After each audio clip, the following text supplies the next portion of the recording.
بسم اللہ الرحمن الرحیم الحمدللہ رب العالمین والصلاة والسلام علی سید الانبیاء والمرسلین۔ ناظرین کرام، اس وقت اہل سنت ایک بہت بڑے سانحہ سے دوچار ہیں۔ امیر المجاہدین قبلہ خادم حسین رضوی صاحب رحمہ اللہ، ان کے سانحہ ارتحال نے اہل سنت کو بڑے ہی نازک موڑ پر ایک شدید غم میں مبتلا کیا۔ اللہ ان کی قبر پر رحمت کا نزول فرمائے۔ قبلہ خادم حسین رضوی صاحب، ان کی خدمات ناموس رسالت کے لحاظ سے ایک مسلمہ حقیقت ہیں۔ ایک عرصہ تک انہوں نے مدارس کے طلباء کو پڑھایا اور علماء کی ایک کھیپ تیار کی۔ ناموس رسالت اور ختم نبوت کے لیے جب پاکستان کے بڑے ہی نازک موڑ پر تحریک کی ضرورت پڑی، تو جس وقت بڑے بڑے آستانوں والے، بڑی بڑی جماعتوں والے بھی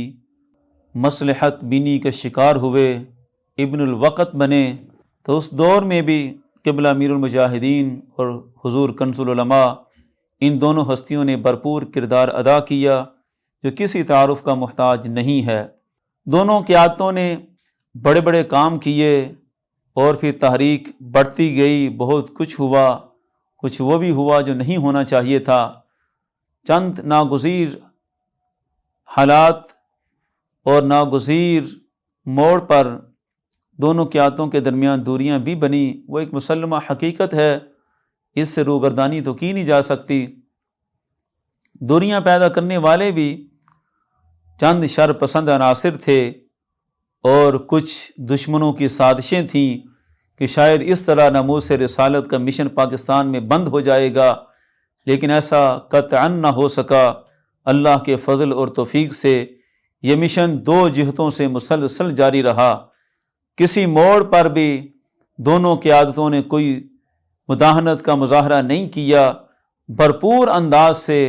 ناموس رسالت اور ختم نبوت کے مشن کو آگے بڑھاتے رہے۔ یہ بھی سب آن دی ریکارڈ ہے اور تمام لوگ اس کو اچھی طرح جانتے ہیں۔ آج جس نازک موڑ پر قبلہ امیر المجاہدین کا وصال ہوا، تو ایک طرف حضور کنز العلماء،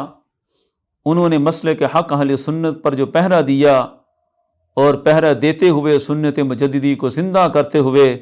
مدرسہ یوسفیہ جیل خانہ میں 4 ماہ قید تنہائی اور بڑی ہی بامشقت جیل کاٹی۔ حضور کنز العلماء کی رہائی کا وہ پرمسرت لمحہ تھا کہ جیسے ہی وہ جلوس مرکز صراط مستقیم پہنچا تو خبر ملی کہ قبلہ امیر المجاہدین کا وصال ہو گیا۔ ایک طرف مرکز صراط مستقیم میں ایک جشن کا سماں تھا اور تقریب جاری تھی، تو اس تقریب میں جیسے ہی یہ خبر ملی، آن دی ریکارڈ یہ سب کچھ موجود ہے کہ تقریب کے آخر میں مولانا فرمان علی حیدری صاحب جو قائم مقام امیر رہے، انہوں نے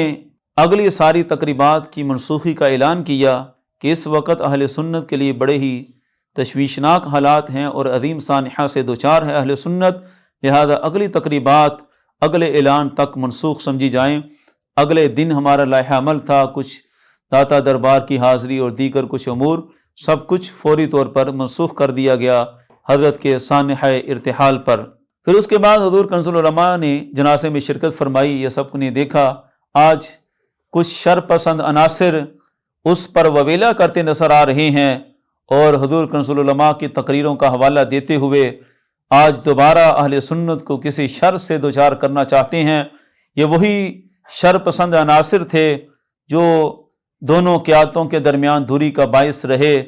اور آخری دم تک یہ اپنا شر پھیلانا چاہتے ہیں، تو شرعی نقطہ نظر سے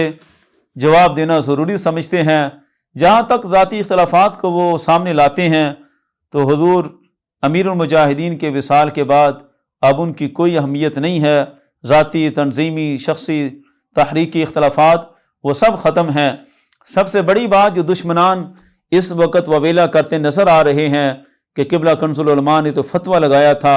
وہ شرعی فتویٰ اور پھر وہ کفر کا فتویٰ، تو اس پر کیا حکم یہ وہ،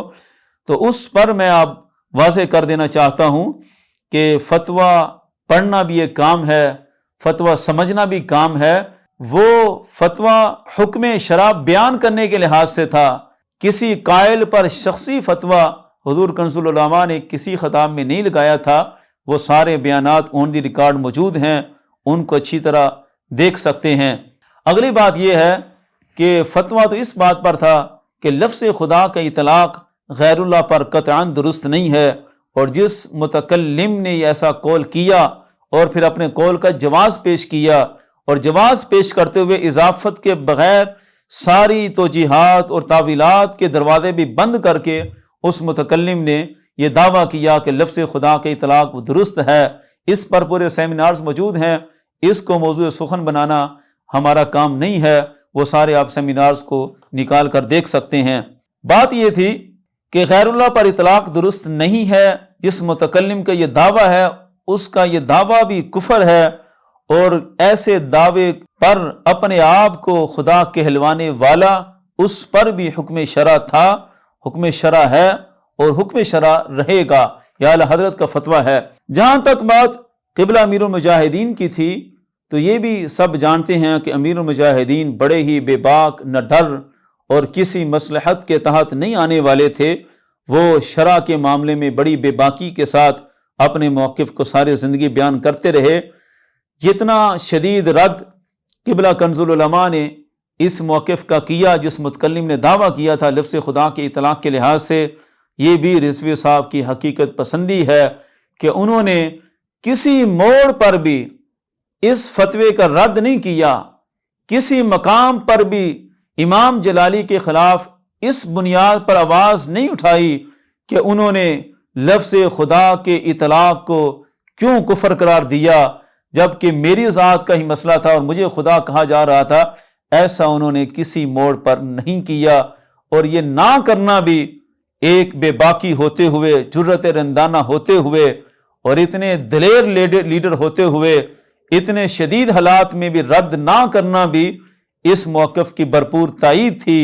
کہ وہ خود بھی اس کے قائل نہیں تھے کہ ان کو خدا کہا جائے یا ان کے بارے میں خدا ہونے کا عقیدہ رکھا جائے، ایسا قطعاً وہ قائل نہیں تھے۔ اگلی بات،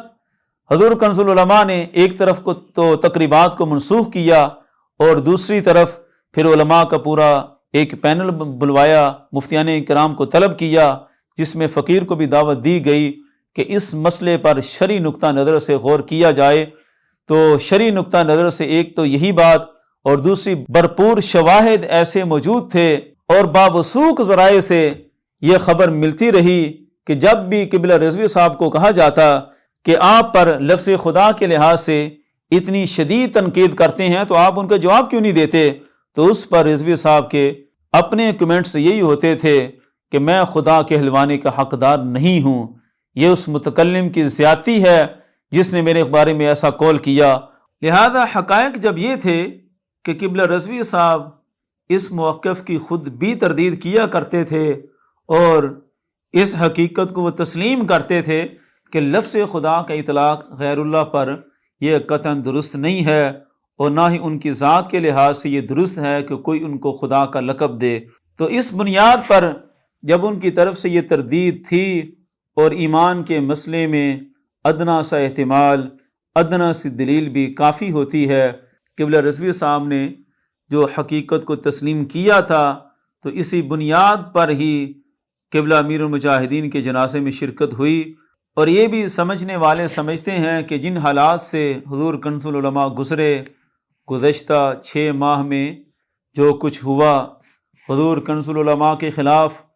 بغض و عناد سے بھرے ہوئے لوگوں نے جو طوفان بدتمیزی برپا کیا، ذاتی رنجش، ذاتی بغض و عناد کو مسلک اور جذبات کے رنگ میں لا کر جس طرح کے حالات پیدا کیے وہ سب کے سامنے ہیں۔ لیکن یہ بھی رضوی صاحب کو، قبلہ امیر المجاہدین کو اسلام عقیدت ہے کہ ان تمام حالات کے اندر انہوں نے اس مسئلہ میں کوئی کلام نہیں فرمایا، اور قطعاً ایسا کوئی خطاب نہیں فرمایا کہ جو اپنے ذاتی مفاد کے لیے اور ذاتی طور پر دشمن سمجھتے ہوئے زیر کرنے کے لیے ہوتا، تو یہ بھی ان کی حقیقت پسندانہ ایک صلاحیت تھی کہ وہ اس حقیقت کو سمجھتے تھے